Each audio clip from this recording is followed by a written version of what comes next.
Hey guys, Crew of Blonde Wave. I'm Eric. I'm Aaron. And we're back with Delicious in Dungeon. Last time we ate some mimic, and it looked quite tasty. We did. We also attempted to eat living picture food, but it doesn't come back out of the picture. But it was still quite tasty. Which... Was it if you never ate it? Yeah, it can still be tasty even if you don't get to...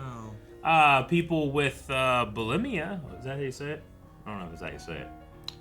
We'll just stop it. People that throw up No. after they...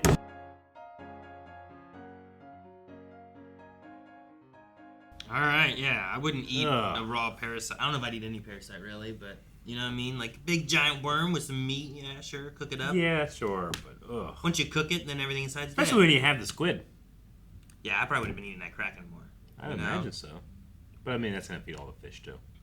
Sure, but you can get a little bit of meat from it. That's true. Cut off one tentacle, you know? It lasted for a while. I mean, I've eaten calamari, like fried calamari or whatever. Yeah.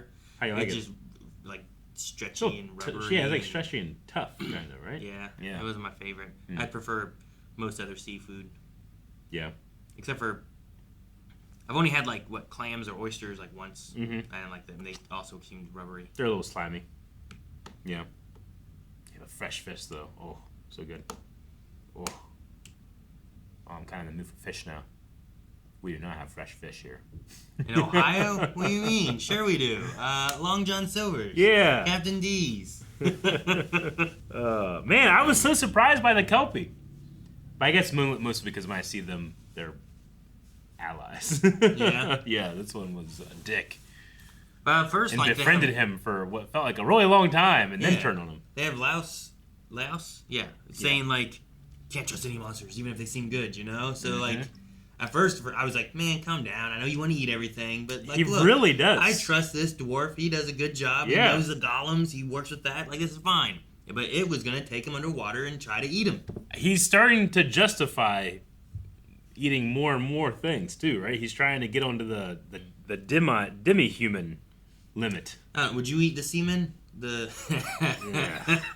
fishman. I do like the reverse mermaid comparison they made. Yeah. They remind me of the Zora from A Link to the Past. That's what they look like, kind of. Yeah.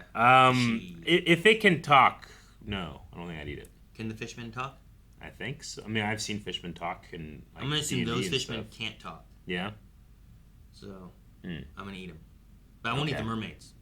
Yeah. I probably wouldn't eat the kobolds.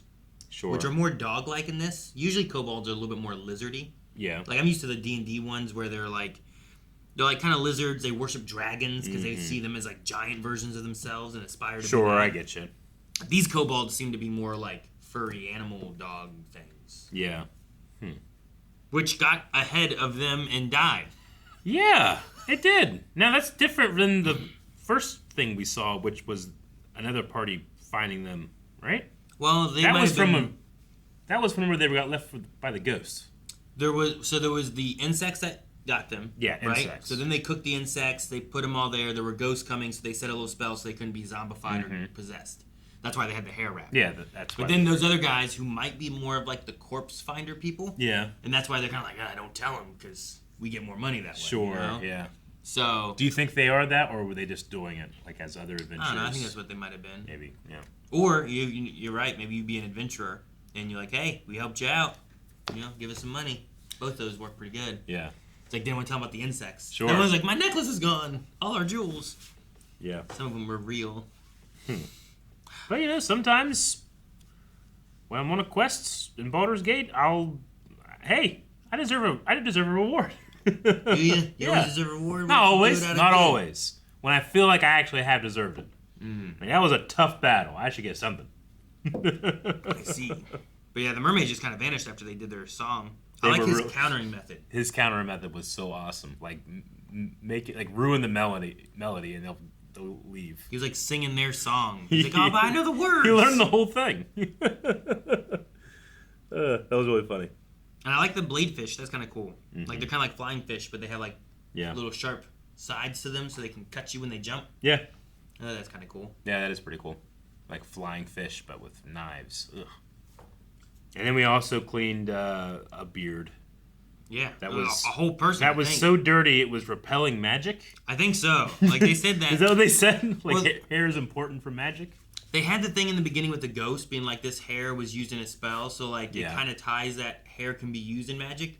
So then they kind of talk about it here where it's like if hair's not taken care of, it can repel my support magic. That's crazy. So I guess like support magic, I could see that as like walk on water. Yeah. Like it's supporting, it's not doing much, but it supports you in what you're doing. Mm-hmm. And he couldn't walk on water. Okay. So yeah, I don't know. Just seemed... Yeah. Seems like it's something I've never heard before, but in this world, that seems to be important. It does. And his hair was so fluffy. It was fluffy, yeah. Totally. My beard, I gotta clean it up. As that was happening, I was like, man, mine's too fluffy now, too. So. Too fluffy? Yep. Maybe I would repel magic. I'm not really sure. Yeah, mine too. Of course, it is kind of magic because it gives you a jawline if you don't have one. Where's your jawline? It's somewhere. So yours is taken away. It's there. What? It's down in there. That's my chin, right here. Isn't that crazy? But your jaw's back here. Yeah, I know, but I'm just saying, like... It's hidden in all this. Yeah, it's back right here forever. for my jawline. So I should trim that up or go the other way. Don't clean it. Not trim it up. Don't trim it. Don't have to worry about magic anymore. Guys, thank you so much for watching Delicious in Dungeon with us. Make sure you subscribe so you don't miss out on next week's episode. We'll be back with more. And if you want to see more right now, you can check out early access over at blindwave.com with up to 4 weeks early access with full length recommendations, play some Groodle, and just more stuff in general. blindwave.com.